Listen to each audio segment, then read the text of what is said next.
हरे कृष्ण। यह हम देखते हैं कि दूसरा लाइन में जी के ऊपर एक रेप है, उसको कैसे उच्चारण करेंगे? जीभ का है, पहले रेप कैसे उच्चारण करेंगे? ये मुश्किल है वास्तव में। ये रेप ये 2 लाइन के श्लोक नहीं, 1 लाइन के श्लोक है। वो हाइफन दे के लंबा और इसीलिए वो धर्म दिया है। वो चक्षु विसर्ग जब युक्त होता है तो रेप होता है। चक्षु वो विसर्ग का उच्चारण करने से इधर में रेप को और उच्चारण करना जरूरत नहीं। शब्दार्थ अनुवाद तात्पर्य शिल प्रभुपाद का प्रिय शिष्य के द्वारा। एवं इसी तरह से तक आदि त्वचा स्पर्श की अनुभूति तथा वायुदेव श्रवणादि कान ध्वनि की अनुभूति तथा दिशाओं के देव चक्षु आंखें जिह्वादि जीव सात की अनुभूति तथा वरुण देव नाशादि नाक घ्राण की अनुभूति तथा अश्विनी कुमार च भी चित्तयुक्तम चेतना समेत। इसमें न केवल बद्ध चेतना तथा उसका विषय एवं अधिष्ठात्री वसुदेव के साथ मौन चित्त का विषय तथा चंद्रदेव बुद्धि तथा ब्रह्मा अहंकार तथा रुद्रदेव सम्मिलित है। अनुवाद। इसी तरह से त्वचा कान आंखें जीभ तथा नाक जैसे इंद्रिया तथा सूक्ष्म शरीर के कार्य यथा बद्ध चेतना मौन बुद्धि तथा अहंकार की व्याख्या इंद्रियों अनुभूति के विषय तथा अधिष्ठाता देव के 3 गुना अंतर के रूप में की जा सकती है। मेरा पीछे से बोलिए। इसी तरह से त्वचा कान आंखें जीभ तथा नाक जैसे इंद्रिया तथा सूक्ष्म शरीर के कार्यों यथा बद्ध चेतना मन बुद्धि तथा अहंकार की व्याख्या इंद्रिय अनुभूति के विषय तथा अधिष्ठाता देव के 3 गुना अंतर के रूप में की जा सकती है। तात्पर्य। आत्मा का इंद्रिय विषय आत्मा का इंद्रिय विषय तथा अधिष्ठाता देवों के अनन्याश्रित कार्य से कोई स्थायी संबंध नहीं है। जीव मूलतः शुद्ध आत्मा है और वैकुंठ लोक में वह भगवान पर आश्रित रहने के लिए, इसीलिए पदार्थ तथा आत्मा को एक ही कोटि में व्याख्यात करने का प्रयास व्यर्थ होगा, क्योंकि उनका संबंध भगवान की विभिन्न शक्तियों से होता है। इस तरह भगवान उनके धाम तथा अपने आप को देखने का कार्य शुद्ध कृष्ण भवनामृत में अनुभव किया जाने वाली भौतिक विधि से सर्वदा विपरीत है।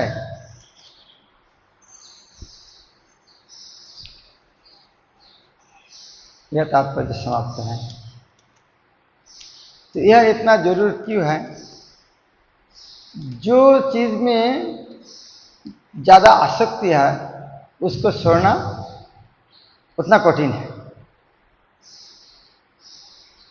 तो हमें ये जगत में भौतिक जगत में फंसा हुआ है, क्यों? आसक्ति के कारण।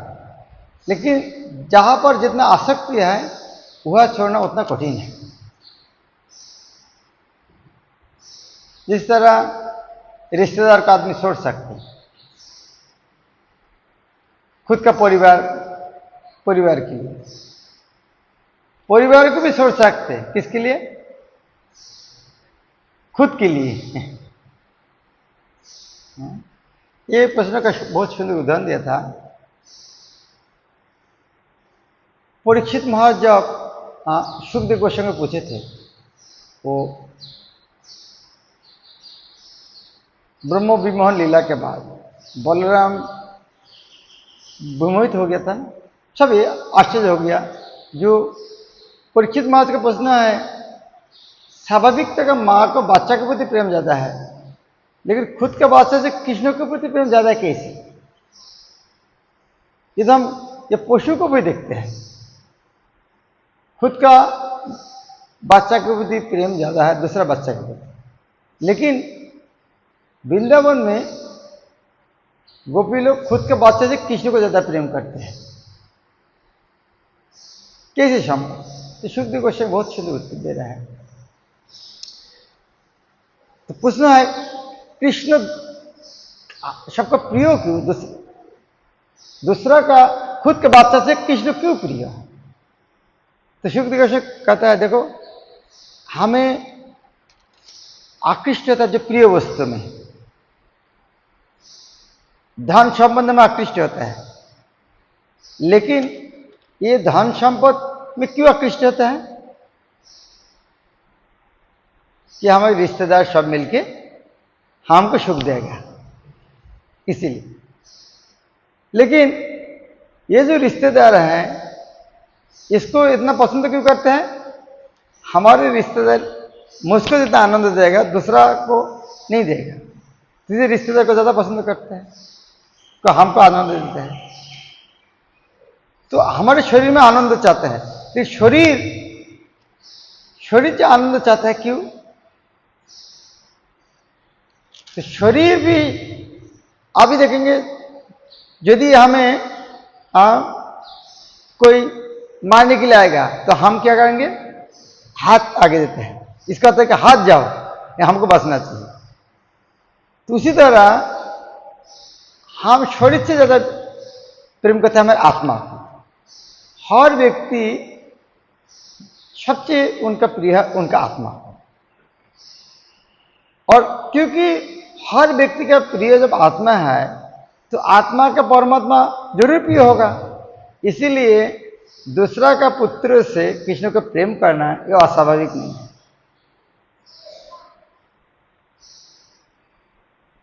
वृंदावन में गोपी लोग उनका पोती छोड़कर जाते हैं, आश्चर्य कैसे संभव? क्योंकि जब समझ जाएगा कृष्ण हमारे भगवान है, आत्मा का आत्मा परमात्मा है, ये आसक्ति स्वाभाविक है।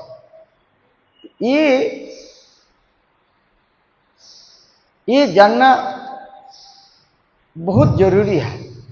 भगवत गीता ने यह तो चालू कर दिया, और भगवत गीता का 7वां अध्याय जब चालू होता है, प्रभुपाद ने 7वां अध्याय के पहले बहुत सुंदर वर्णन दिया। उन्हें कहता है 7 से 12 है भक्ति षटक।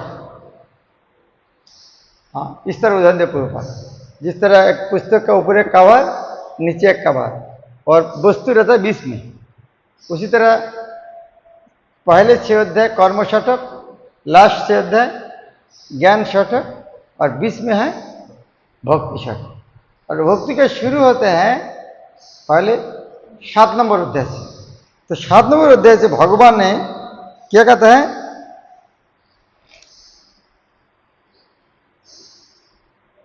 आप सुनो कि तुम किस तरह मेरी भावना से पूर्ण होकर और मन को मुझ में आसक्त करके योगाभ्यास करते हुए मुझे पूर्णतया संशय रहित जान सकते हो।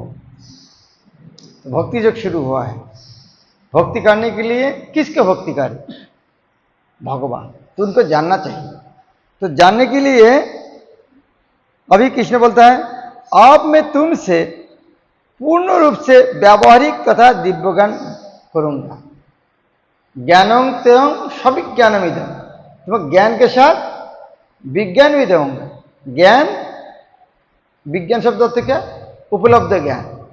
जिस तरह हम शरीर है, यह अज्ञान है, लेकिन असली ज्ञान क्या है? हम आत्मा को ज्ञान है, लेकिन आत्मा को परमात्मा की सेवा करना चाहिए, ये वक्त वो है विज्ञान। तो कृष्ण बोलते हैं मैं तुमको अभी ज्ञान विज्ञान के साथ दूंगा, इस जान लेने पर तुम्हें जानने के लिए और कुछ बचा नहीं रहेगा, शेष नहीं रहेगा। तो ये ज्ञान कहाँ से शुरू करते हैं? बोलते हैं पृथ्वी, जल, अग्नि, वायु, आकाश, मन, बुद्धि तथा अहंकार, ये 8 प्रकार से विभक्त मेरी भिन्न प्रकृति है। तो भगवान को जानने के लिए बोल रहा है, तो उनकी प्रकृति जानने की क्या जरूरत है? कृष्ण बोले मेरा बारे जानो, लेकिन पहले मेरा प्रकृति बारे जानो। क्यों? क्योंकि एक व्यक्ति क्या किया है, उनके शक्ति से पता चलता है वो क्या है। मानो एक व्यक्ति दान बांट रहा है, हाँ, कोई चावल गेहूं बांट रहा है, श्री राधा दामोदर श्रीनाथ जी की जय, कौनिकाय की जय, जगन्नाथ बलदेव सुभद्रा महाराज। ये उदाहरण आप समझने की कोशिश किया। 10 आदमी अलग अलग दान बांट रहा है, कौन आदमी सबसे ज्यादा दानी कैसे पता चलेगा? हाँ, 10 आदमी दान बांट रहा है, कौन आदमी सबसे ज्यादा दानी है कैसे पता चलता है? हाँ, देखने पर क्या बांट रहा है, कोई चावल, कोई दाल, कोई आलू बैंगन, कोई सोना बांट रहा है। तो ये जो कौन दामी व्यक्ति है कैसे पता चलेगा? उनका क्या बांटा है वो वस्तु से। तो एक व्यक्ति महान तो पता चले वो कितना बड़ा अमीर आदमी है। अभी बोले ये व्यक्ति इस तरह, एक व्यक्ति देखने तो वो 2 हाथ 2 कान, नहीं, भारत की तरह बहुत बड़ा देश के प्रधानमंत्री है। जब उनकी शक्ति के बारे पता चलता तो ओ इतना बड़ा है, तो बड़े व्यक्ति कैसे पता चल रहा है? शक्ति से। इसीलिए कृष्ण कितना महान है यह वर्णन के बल उनका प्रकृति शक्ति के बारे बोल रहे हैं। शक्ति के बारे बोला है, फिर शक्ति भी कृष्ण बोल रहा है मेरे 2 प्रकार शक्ति है। एक है परा और अपरा। परा शब्द अर्थ है क्या? परम। अपरा अर्थ परम नहीं है। तो ये जो 8 प्रकृति बात है, भूमि, आप, अनल, वायु, खंग, मनोबुद्धि, अहंकार, 8 प्रकृति। और ये है अपरा, अपरिमित स्तन्ना। हे महाभाव अर्जुन, इनके अतिरिक्त मेरे अन्य एक पराशक्ति है जो उन जीवों से युक्त है जो इस भौतिक अपरा प्रकृति के साधन का विदहन कर रहा है। विदहन अर्थात उसको व्यवहार कर रहा है, इस्तेमाल कर रहा है। तो अपरा प्रकृति, परा प्रकृति, तो ये 8 तत्व है अपरा, और जीवात्मा है परा प्रकृति। इसलिए ये 2 तत्व बात है। और कृष्ण बोले ये दोनों मेरा शक्ति है, एक छोटा एक बड़ा है। लेकिन जब छोटा बड़ा कुछ भी हो, लेकिन जिसका शक्ति है वो व्यक्ति जरूर उनमें से बड़ा है। दोनों कृष्ण बोले दोनों मेरा शक्ति है, एक छोटा एक बड़ा है, लेकिन दोनों मेरा शक्ति है। तो भगवान ये बोले मैं तुमको इस तरह ज्ञान दूंगा जाने से और जानने के लिए और कुछ बचा नहीं रहेगा। तो कृष्ण यह से शुरू करते हैं। इसीलिए हमें इसको चर्चा बहुत जरूरी है। बाहर में कथाकार इस तरह चर्चा करेगा, वो लोग कहानी चले जाए और सब चाहते हैं रासलीला में चले जाते हैं। लेकिन यदि कृष्ण की शक्ति से नहीं समझेंगे तो कृष्ण को पूर्ण रूप से नहीं जान पाएंगे। अभी उसका आगे श्लोक कहता है सारे प्राणी के उद्गम इन दोनों शक्तियों में है। इस जगत में जो कुछ भी भौतिक तथा आध्यात्मिक है उसकी उत्पत्ति तथा प्रलय मुझे ही होते हैं, मुझे ही जानो। अर्थात ये जो दुनिया में तो ये दो चीज है, एक है ये 24 तत्व, नास्तिक तो इसको आगे कोई देखेगा नहीं, 24 तत्व देखेगा, लेकिन इनमें से जो आगे है वो आत्मा को भी देख सकता, लेकिन वो आत्मा भी मेरा शक्ति है। तो ये जो शक्ति जो सृष्टि होता है, ध्वंस होता है, ये सब मेरा शक्ति है। तो अर्थात हर जगह में मैं हूं। तो प्रश्न से कैसे हर जगह में है? आपको तो दिखाई देते नहीं, कोई जगह में नहीं दिखता है। ये किसका हार है? हाँ, आदमी क्या बोलेगा इसको? फूल का हार है। क्या धागा सुर के फूल बांध सकते हैं? कोई बोलेगा फूल और धागा का हार? कोई नहीं बोलेगा। क्या बोलेंगे? फूल का हार। लेकिन वास्तव में फूल का हार किसने बनाया? धागा में, लेकिन धागा का नाम कोई नहीं लेते। तो उसी तरह ये जगत में भगवान है हर जगह में। सूत्र मणि गणाई वो मणि कहा जाता है सूत्र में। तो भगवान बोलते हैं मत्त पर नान्यत किंचित अस्ति धनंजय मयि सर्वम इदम प्रोक्तम सूत्रे मना गया। हे धनंजय, मुझसे श्रेष्ठ कोई सत्य नहीं है। जिस प्रकार मोती धागे में गुथे रहता है उसी प्रकार सब कुछ मुझ पर ही आश्रित है। तब पूछना है किसने क्या करा है? हर जगह मेरे शक्ति है, हर जगह में शक्ति रूप में हूं। जिस तरह प्रभाव उदाहरण देता है, एक बहुत बड़ा फैक्ट्री है, मालिक घर में बैठा है, लेकिन उन्होंने फैक्ट्री के कोने कोने में अवस्थित है। कैसे? उनकी शक्ति के माध्यम। यदि भी घर में बैठा है, अमेरिका में बैठा है, लेकिन उन्होंने शक्ति के द्वारा हर जगह है। उसी तरह कोई एक जगह, हाँ, एक कुर्सी चोरी करोगे पता चलेगा उनको। तो हर जगह में वो शक्ति के रूप। तो भगवान भी इस तरह हर जगह में विद्यमान। तो हर जगह भगवान है, तो हमको देखेगा कैसे? कैसे पता चलेगा हर जगह भगवान है? तो भगवान ने बहुत सुंदर दिया देखने का तरीका है। जब पानी देखोगे, जब पानी पियोगे तब कितना सा टेस्ट है, ये भगवान है। जब मिट्टी का खुशबू आता है, ये भगवान है। ये खुशबू कहाँ से आ रहा है? शब्द आकाश, आकाश तो खाली देख रहा है, लेकिन उसके शब्द है, ये भगवान है। तो हर जगह में हमें इस तरह देख सकते। कब देख सकते? ये देखने के लिए ऑटोमेटिक दृष्टि नहीं होगा। एक छोटा टूटे हुए चप्पल पड़ा है, दो महिला देख रहा है, एक महिला देख के रो रहा है, क्योंकि वो उनका बच्चे का चप्पल है जो मर गया है, जो गुजर गया है, उनका चप्पल देख के रो रहा है। वो चप्पल देख रहा है कि बच्चे को देख रहा है? बच्चे को देख रहा है। हाँ? यदि चप्पल देख रहा है, लेकिन दोनों ही चप्पल को देख रहा है, लेकिन इसका जो देख रहा है प्रेम से देख रहा है। तो ये भगवान को इस तरह देखने के लिए वो प्रेम जरूरत है। प्रेमांजनोच्छ्रित भक्ति विरज। लेकिन ये प्रेम ऑटोमेटिक नहीं आएगा, उसके लिए जानना पड़ेगा, महिमा जानना पड़ेगा। आप ट्रेन में जा रहा है, पास में कोई आके बैठना चाहते हैं, तब बैठने नहीं दे रहा है, तो कोई पल पाता है, अरे भाई ये प्रधानमंत्री का लड़का है, तो उनको पता नहीं प्रधानमंत्री क्या होता है। फिर उनको समझा प्रधानमंत्री इस तरह देखते होते हैं, अरे इस तरह है, ठीक है तो बैठे बैठे। उसका प्रेम का जब उन्होंने जान लिया, तो भगवान को इस तरह जब जानेंगे तब भगवान को प्रति श्रद्धा के प्रेम है, तब भक्त होगा। तो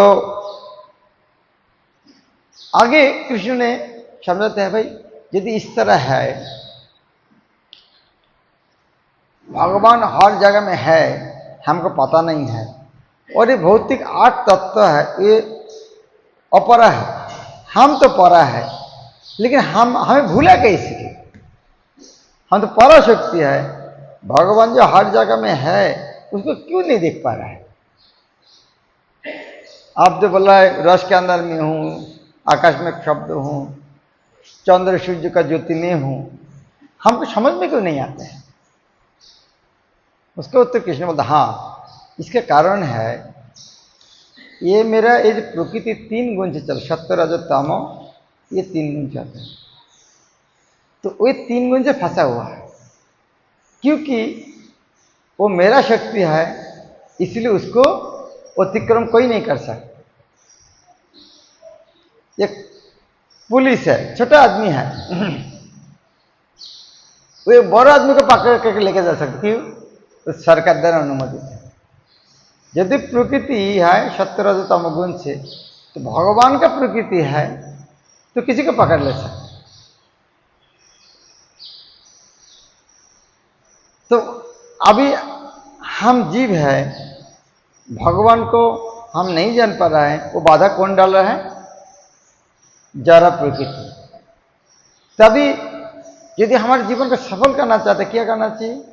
ये जरा प्रकृति 3 जरा जगत 3 गुण को अतिक्रम करना चाहिए। ये अतिक्रम कौन कर सकता है? कृष्ण बोलता है क्योंकि वो मेरा शक्ति है, तो मुझ छोड़ के कोई इसको अतिक्रम नहीं कर सकते। मैं जिसको बोलूंगा ठीक है इसको पकड़ना मत, तो नहीं पकड़ेगा। अर्थात कृष्ण बोलते हैं दैवीच गुण मम माया, मेरा आदमी, लेकिन माँ में भी जो प्रबुद्धांत है, जो मेरा शरणागत होता है, मैं बोलूंगा उसको पकड़ना मत, तो नहीं पकड़ेगा।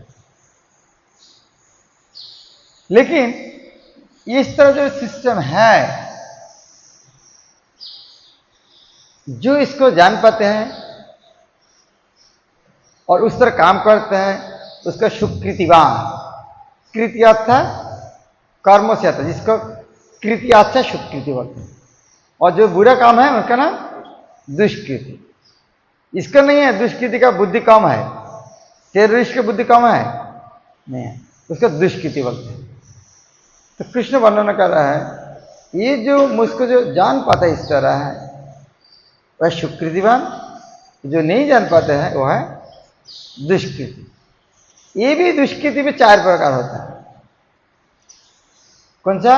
मूढ़ा, नरोधम, मायातारा जिसका ज्ञान अपहृत हो गया, और जो असुर है। और 4 प्रकार व्यक्ति जानता है कौन? आर्त अर्थात जिज्ञासु ज्ञानी। इसके बाद भी बोलते हैं इनमें से भी ज्ञानी और श्रेष्ठ है। तो एक भक्ति करने के लिए इतना डिटेल जानना चाहिए, कहाँ से शुरू हुआ कहाँ तक। केवल भक्ति करना नहीं, ठीक है हरे कृष्ण करो हो जाएगा, हाँ हो तो जाएगा, लेकिन 2 दिन बाद बोला भाई क्यों फालतू टाइम नष्ट कर रहा हूं, तब बचाएगा कौन? केवल हरे कृष्ण महामंत्र कीर्तन करके हो जाएगा। लेकिन इस तरह कुछ दिन बाद यदि उसको नहीं समझा क्यों कर रहा है, तो एक दिन छोड़ देगा। तो ये हरे कृष्ण करना चाहिए, क्यों करना चाहिए, उसको तो कब तीव्रता आएगा जब इस तरह जानेंगे। तो भगवत गीता हाँ इस हर प्रश्न का बहुत धारावाहिक रूप में सिस्टमेटिकली समझाया है। तो हमें क्या होता है कुछ दिन आते गीता तो बहुत बार पढ़ लिया, चलो दूसरा कुछ पढ़ लेते हैं। भगवत गीता जानना बहुत आवश्यक है। प्रभुपाद का पुस्तक में जब भागवत चैतन्य चरित्र जो भी तात्पर्य देते हैं, हर श्लोक भगवत गीता से उद्धृत देते हैं। यहाँ पर कृष्ण दुनिया से जा रहा है, उद्धव को अंतिम उपदेश दे रहा है, तब इस तरह प्रकृति के बारे में समझा रहे हैं। पंचभूत क्या है, पंच कर्मेंद्रिय क्या है, पंच ज्ञानेन्द्रिय क्या है, पंच तन्मात्रा क्या है, मन बुद्धि अहंकार इसके साथ संपर्क क्या है। तो ये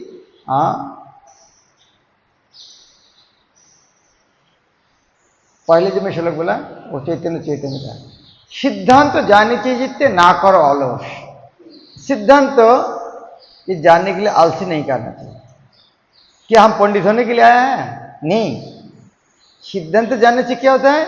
यह होते कृष्ण लागे शुद्र मानुष जब इस सिद्धांत जाने, हाँ अरे कृष्ण इतना बड़ा हमको पता ही नहीं था, ठीक है चलो ये करते हैं।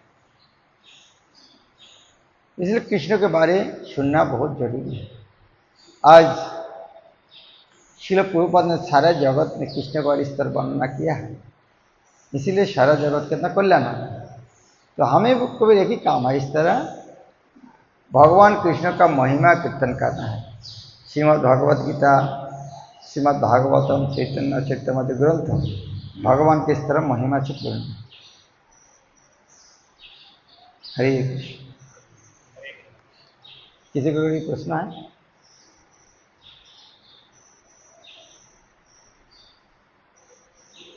ठीक है, बहुत बहुत धन्यवाद। श्रील प्रभुपाद की, ग्रंथराज श्रीमद् भागवत की, स्वामी गौर भक्तवृंद की गौर।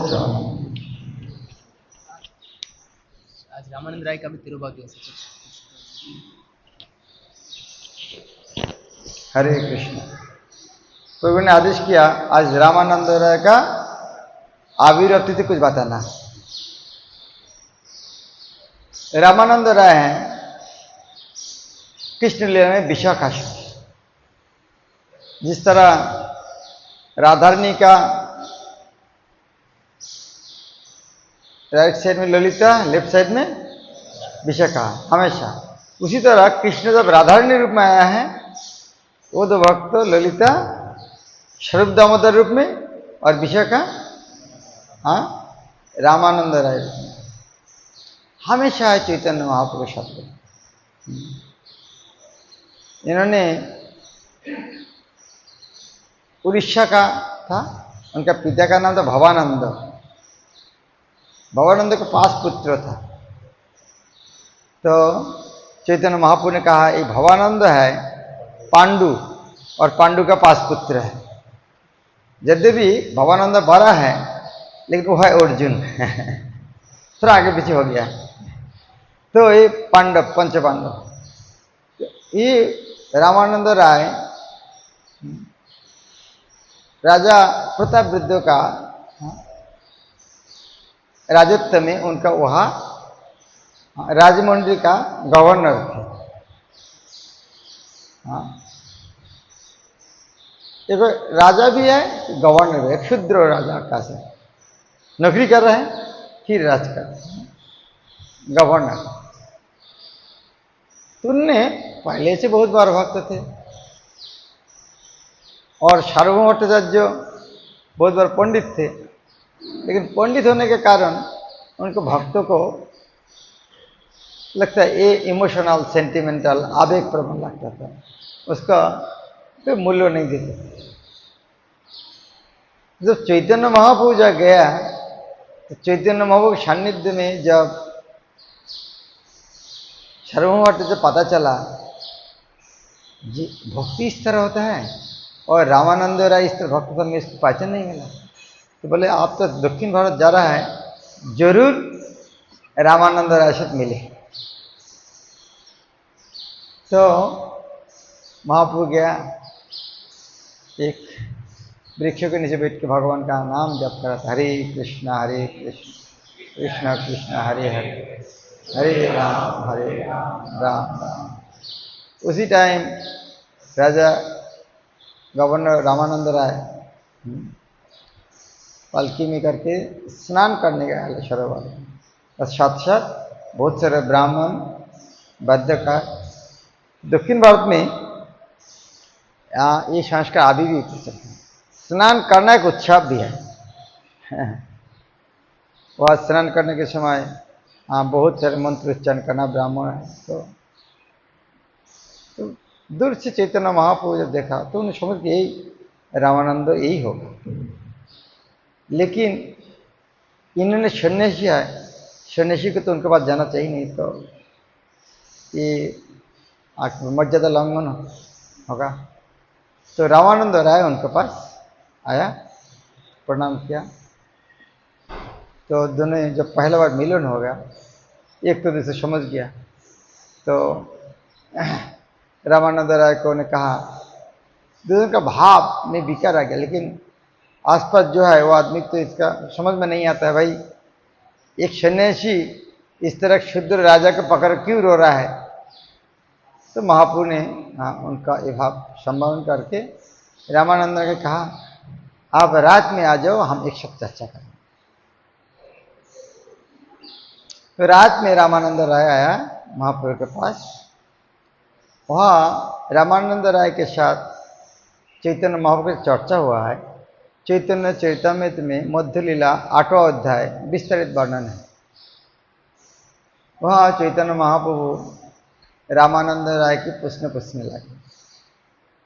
आप इस तरह पूछना नहीं है, बोले पहलगांव का खबर क्या है बताओ।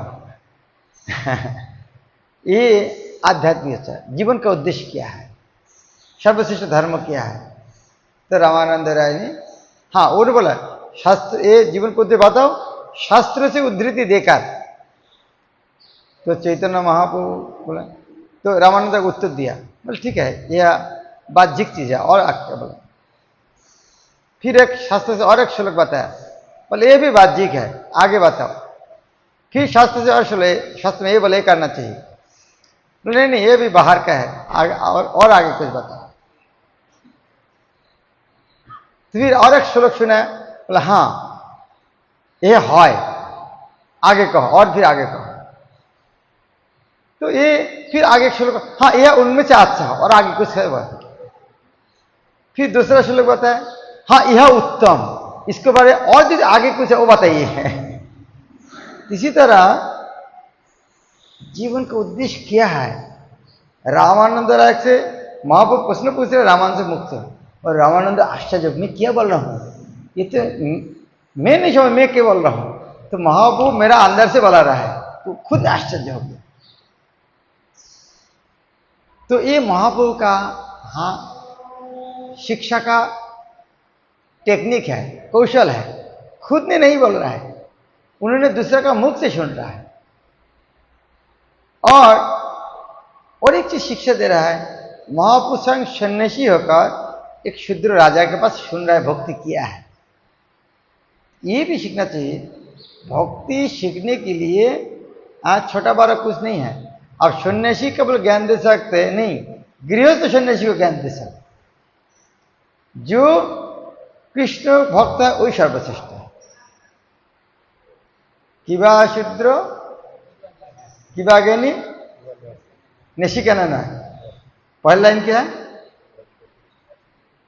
जय किसी तत्वता सही गुरु है। पहली लाइन क्या था, किबा विप्र किबा नेशी शूद्र कहना ना, जय कृष्ण तत्वता सही गुरु है। महाप्रभु आचरण करके देखा है।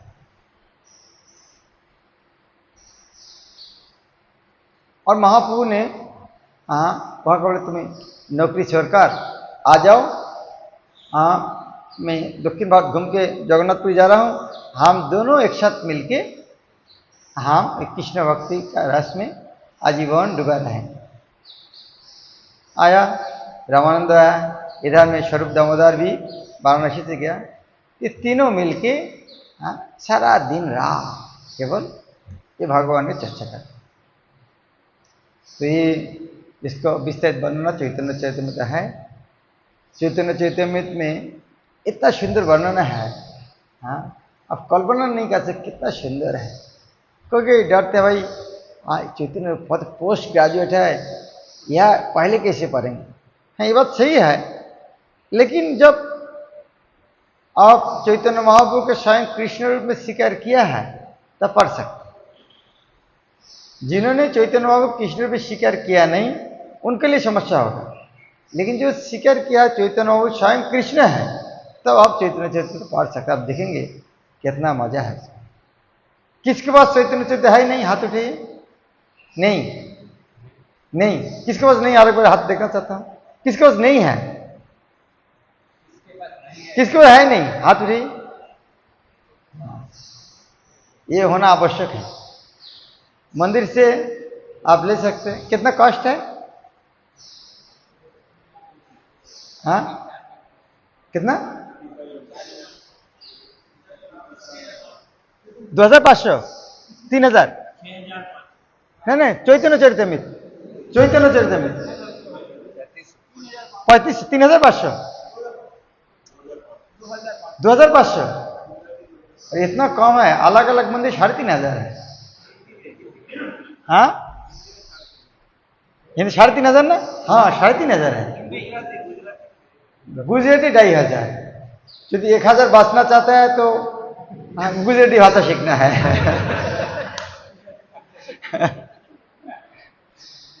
तो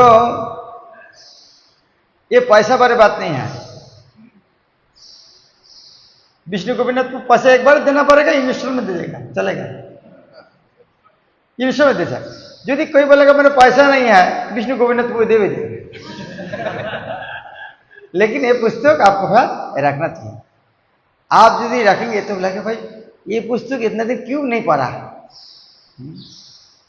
तो चैतन्य चैतन्य देखो, आज कोई लेना चाहता है, रामानंद राय का आविर्भाव द्वितीय है, कोई लेना चाहता है, इच्छा कौन कर रहा है, पैसा भी नहीं देना है, कौन लेना चाहता है, बाद में देने चलेगा। आज इतनी शुभ तिथि है, हाथ उठाइए, कम से एक व्यक्ति हाथ उठाना चाहिए।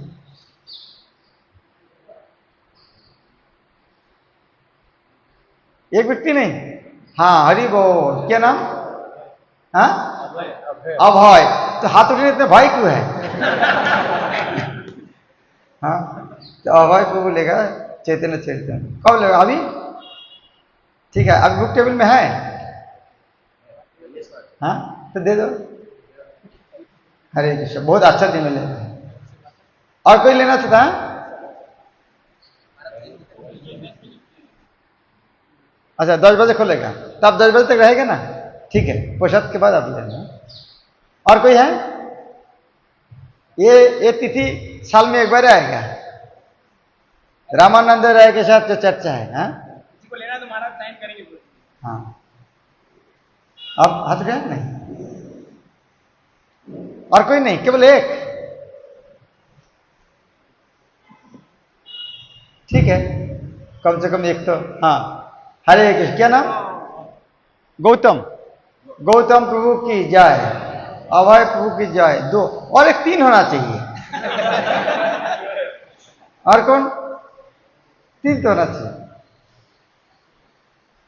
हरि बोल, क्या नाम? कार्तिक। कार्तिक प्रभु की जय। ठीक है, तो आप प्रसाद के बाद ये 3 सीट लेंगे। ठीक है, अभय आ जाओ, तुम पहले आ जाओ। हरे कृष्णा कृष्णा कृष्णा कृष्णा हरे राम हरे राम। श्रील प्रभुपाद की। अंतर्राष्ट्रीय चैतन्य